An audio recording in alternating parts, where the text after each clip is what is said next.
Hey guys, কেমন আছো সবাই? আশা করি খুব ভালো আছো। আমরা অনেক ভালো আছি। তো আজকে হচ্ছে মাসির বাড়ির পুজো, তো আমি মাসির বাড়ি চলে এসেছি সকাল সকাল। চলে এসেছি, স্নান দান করে কমপ্লিট। আর এখন যাব হচ্ছে উপরে গিয়ে পুজোর জোগাড় করবো সবকিছু। আর এখানে হচ্ছে মা শুয়ে আছে, কারণ মার হচ্ছে কালকে থেকে জ্বর, সে কারণে শুয়ে আছে। ও মা, বলো জ্বর কেমন আছে?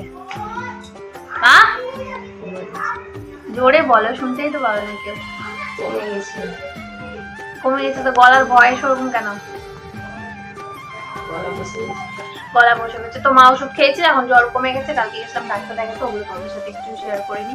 তো চলো এখন উপরে যাব, বেশি ভাত না বকে চলো ভিডিওটা শুরু করা যাক। স্নান করতে পারে না এখনো। এত বাজে কেন তুই বলতো? আর তুমি কি করছো পুচি সোনা? ভিডিও চলছো? মুখ তো ওরকম কেন? বাবু স্নান দান হয়ে গেছে, আর এখানে আর একটা ভিডিও করি, ছবি তুলছে, ভিডিও করছে। কাজ কাম একটাও কাজ করে না, সকাল থেকে উঠে নিয়ে বসে আছে স্নান দান করে।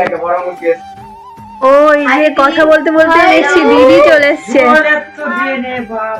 বৃষ্টি হয়েছে না, সারা রাত বৃষ্টি হয়েছে, যে সেজন্য জল চলে গেছে।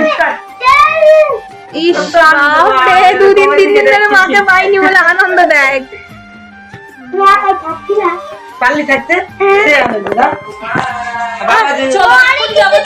কাজ করতে, আর চল চুপচাপ ছাদে কাজ করতে।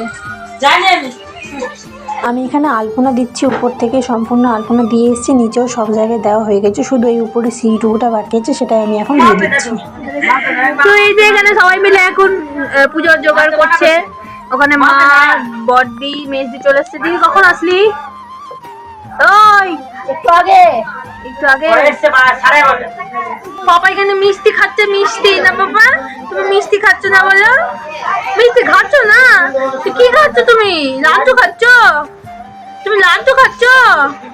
দেখো বাবা, ভিডিও দেখতে তাকাও। আসলে কি বলতো, মাসিদের বাড়িতে না সেরকম কাজ করার মতো কেউ নাই, তাই আমরা 3 জন মিলেই কাজ করছি। আর মা করবে, তো মায়ের জ্বর এসছে, তো সে কারণে মা বেশি কাজ করতে পারছেন না, তো সেই জন্য দিদি আমরা সবাই মিলে সব কাজগুলো করছি। তো দিদি এখন এখানে দরজার সামনে যে ঘরগুলো রাখতে হয় সেগুলো রেখে দিচ্ছে। আর মালা টাঙাতে পারিনি দেখ। আর আজকে হচ্ছে বৃষ্টি পড়ছে, তাই ওয়েদারটাও আজকে পুরো মেঘলা। এখনো বৃষ্টি পড়ছে, কালকে রাত থেকে বৃষ্টি পড়েই যাচ্ছে, জানিস? বন্যা তো হয়ে গেছিল ওইখানে।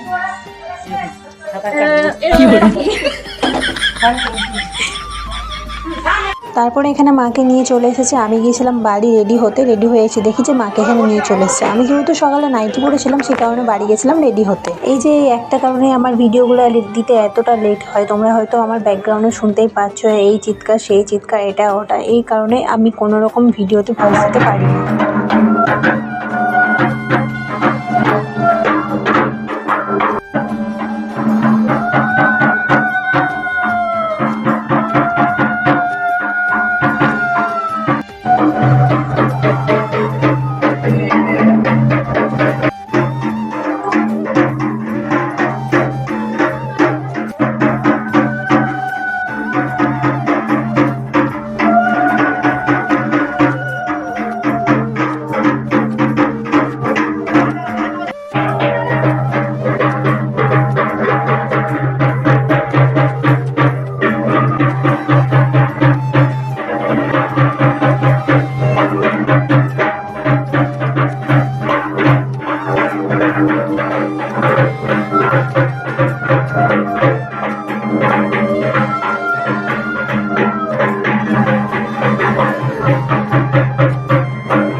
তোমরা তো দেখতেই পেলে আমরা 3 বোন একে একে মাকে বরণ করে নিয়েছি, আর মাকে এখন নিয়ে চলে আসা হয়েছে উপরে। এখন পুজোতে বসে গেছে, এখন পুজো স্টার্ট হয়ে যাবে। এখন অনেকে এটাই ভাববে যে মাসির বাড়ির পুজো, তো মাসি কেন বরণ করলো না? সেটার একটা কারণ আছে, যেটা আমি তোমাদেরকে বলতে পারবো না। এখানে হচ্ছিল রান্না, আমি সেটাই তোমাদেরকে দেখাচ্ছিলাম। আর আজকের মেনুতে হচ্ছে ভুনা খিচুড়ি, তরকারি, চাটনি, পাঁপড় ভাজা আর মিষ্টি। তো দেখো এখানে এখন পুজোতে বসে গেছে, পুজো প্রায় এখন শেষের দিকে। আর দেখো আমি এখন ভয়েস দিচ্ছি, আর এখনই বৃষ্টিটা চলে আসতে হলো। আর বৃষ্টি আসা মানে যে পরিমাণে আওয়াজ হয়, সেটা নিয়ে আমি না ভয়েসই দিতে পারি না। তো যাই হোক, বৃষ্টি পড়ছে পড়ুক, আমি আমার কাজ চালিয়ে যাই। এটা হচ্ছে আমার বড়দির যা, আর এখানে আমি আর আমার বড়দি আছি।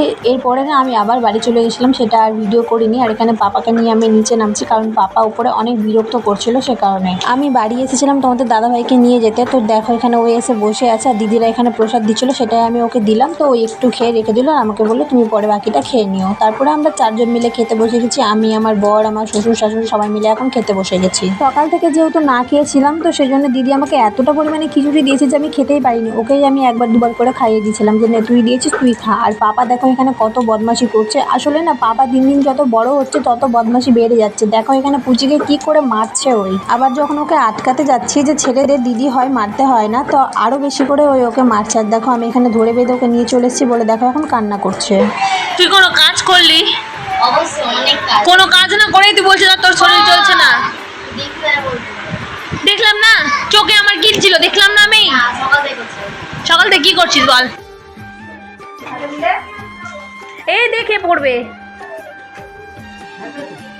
বেশি করে দে, বেশি করে দে। আমি আমি আমি বলছি কি দিদি, কে দিল তোকে খেতে? কে দিল? বেটি। তোর বেটি তোকে খেতে দিল?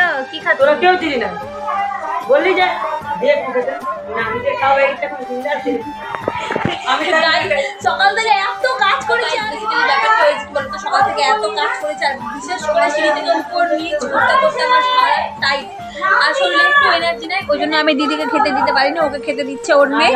আর এই যে বুনু ওকে খেতে দিচ্ছে, তাও আবার 10 বার করে বলে বলে, শুধুমাত্র ভিডিওর জন্য গাইস, শুধু ভিডিওর জন্য একদম ভুল। তাছাড়া কিন্তু ওই দিদি একদম ভুল ভুল ভুল ভুল। তাছাড়া কিন্তু ওই দিদিকে খেতে দিত না। আমি ব্লগে নিব তাই এটা কারণে ওকে খেতে দেওয়া, তাছাড়া কিন্তু দিত না ওকে খেতে। এই যে মাওরানি। তারপরে আর ভিডিওটা কন্টিনিউ করা হয়নি। এটা একেবারে রাত্রে আমাদের খাওয়া দাওয়া হয়ে গেছে, মাসিদের বাড়িতে খেয়েছি। আর তোমাদের দাদাভাই যে আমার দিকে কীভাবে তাকাচ্ছে সেটার কোনো কারণ না, সেটার একটাই কারণ যে আমি ঘুম থেকে অনেক দেরি করে উঠি। তো এখানে দিদি আমার বরকে সালা দিচ্ছে যে ওর মুখে 1 বালতি জল ঢেলে দেবে, তাতে ওই উঠে যাবে। ঘর শত্রু বিভীষণ গাইস, আর কিচ্ছু না। তো আমি এখানে ওদের কথাগুলো শুনে বললাম ঠিক আছে যাও দেখি ওই আমার মুখে জল ঢালতে পারে কিনা। তো তারপরে আমরা সবাইকে টাটা বাই বাই করে এখানে প্রসাদ রাখা ছিল, দিদি আমাকে একটা রুমাল দিয়েছিল, নিয়ে চলে